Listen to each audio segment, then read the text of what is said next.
திருப்பத்தூர் மக்கள் அனைவருக்கும் வணக்கம். இப்ப வர ஏப்ரல் 23ஆம் தேதி வரப்போற சட்டமன்ற தேர்தலில் திருப்பத்தூர் தொகுதிக்கு வேட்பாளரா நான் நிக்கிறேன். சுயேட்சையா அப்படின்னா மற்ற சுயேட்சைகள் மாதிரி அதுல 10ல் ஒருத்தர் அப்படிங்கிறது கிடையாது. இது 5ஆம் தமிழ்ச்சங்கம் நடத்தின பாராளுமன்றத்திற்கான பட்டய படிப்பு, அதாவது அரசியலுக்கான பட்டய படிப்பு 2 வருஷம் முடிச்சுட்டு அதுல தேர்ச்சி பெற்ற மாணவர்கள் தமிழகம் முழுவதும் அநேக தொகுதிகளில் களம் காண போறோம்.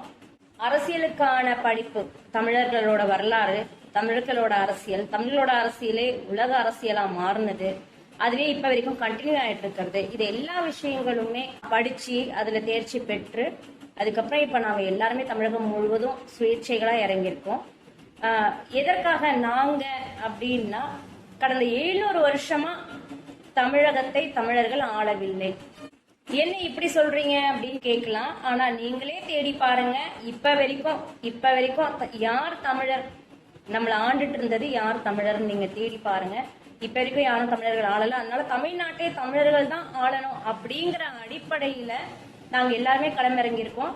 தமிழ்நாட்டு தமிழர்கள் ஆண்டா மட்டும்தான் தமிழர்களுக்கான வளர்ச்சியும் தமிழ் சமூகத்தோட வளர்ச்சியும் இருக்கும். ஏறட்டும் கொடி ஏறட்டும்,